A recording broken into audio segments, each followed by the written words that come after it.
Welcome to The Explainer. Today we're grabbing our magnifying glasses to look at one of the wildest, most viral mysteries on the internet right now.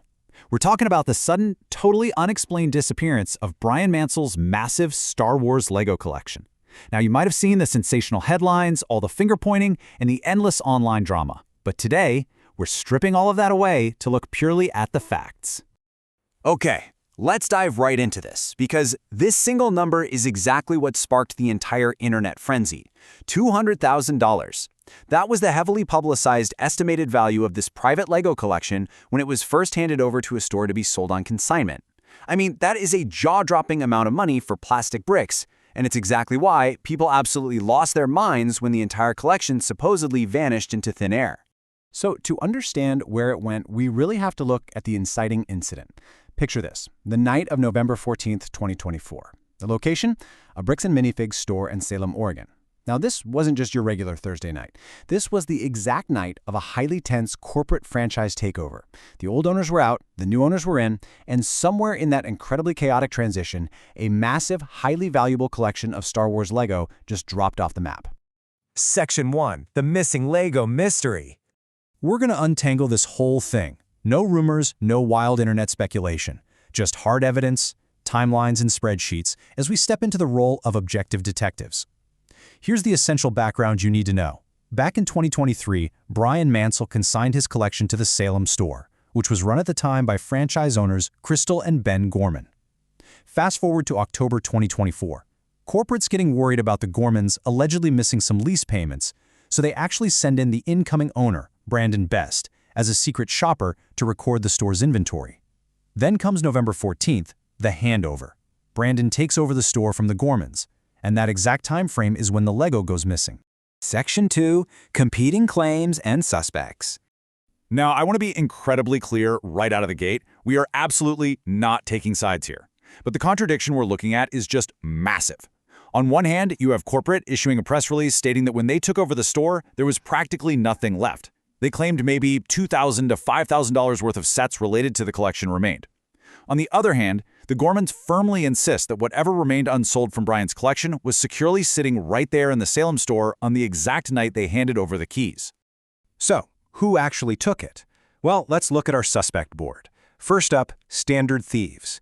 We can safely rule this out. Previous break-ins at the store never touched the Star Wars collection according to police reports. Plus, a cat burglar hauling away giant plastic Millennium Falcons in the middle of the night seems pretty unlikely.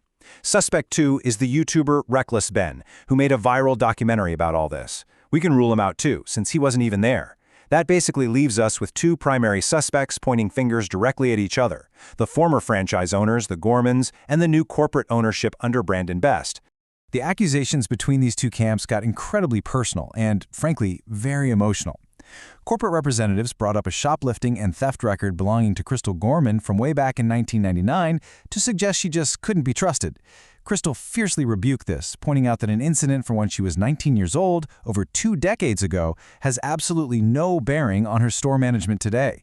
She basically called it an irrelevant deflection meant to intimidate her. Section 3. The U-Haul Discrepancy.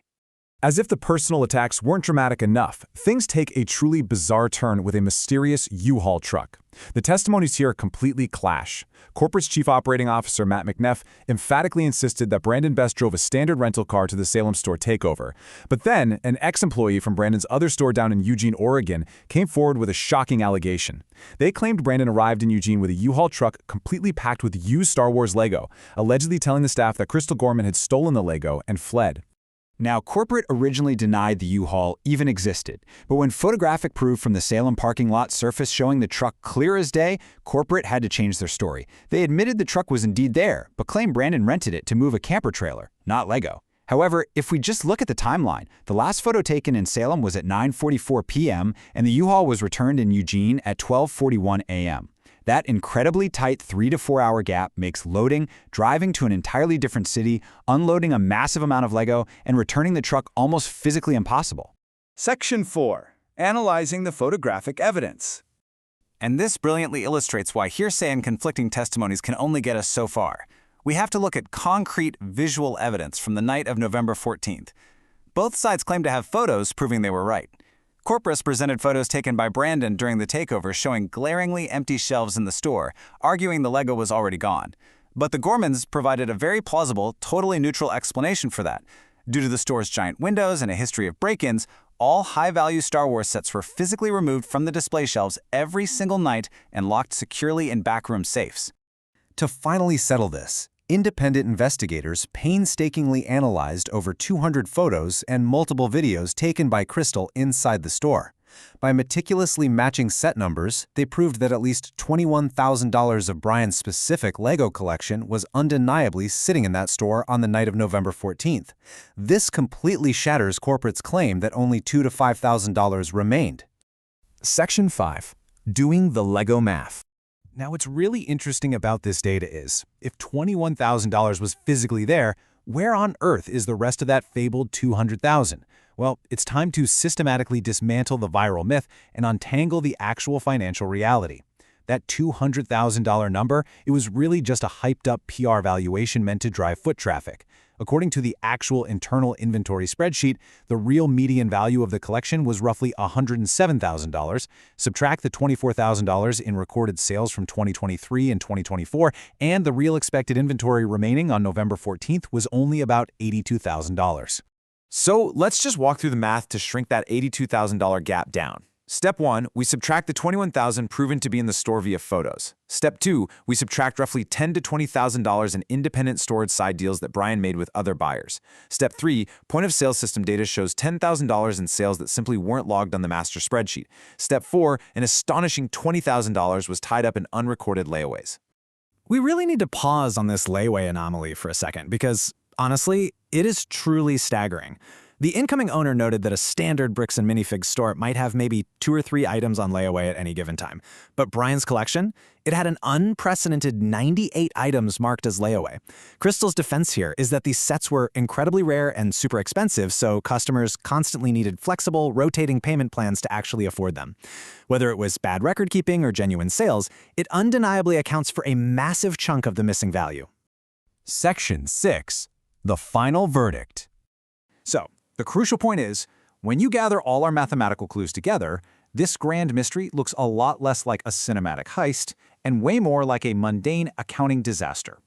Due to incredibly bad record keeping on virtually all sides, we're talking missed spreadsheet updates, unlogged layaways, and off-the-book storage deals, the vast majority of the collection is actually completely accounted for. When you do the final math, only about $10,000 to $20,000 of Lego is genuinely, truly unaccounted for in the wind. But here is the absolute bottom line for us. Just because we know where the Lego went doesn't mean the owner actually got his money. Based on the sales, the layaways, and the remaining inventory that corporate took possession of, it's estimated that Brian Mansell is currently owed somewhere between $50,000 and $83,000. He absolutely deserves to be made whole for his property.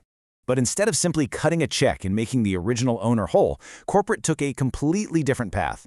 They launched an aggressive, staggering $1.3 million lawsuit against Brian and the people investigating the story.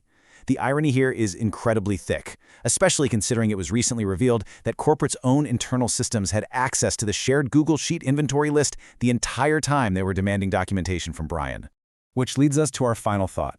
Mistakes were clearly made by everyone involved in this transition, but rather than taking accountability and just paying a customer for their consigned property, we're seeing a massive legal escalation. It leaves us with a truly provocative question to think about. Is a franchise company really willing to risk destroying their own public brand and reputation over $20,000 of missing toy bricks? Let us know what you think of this investigation, and keep questioning the details.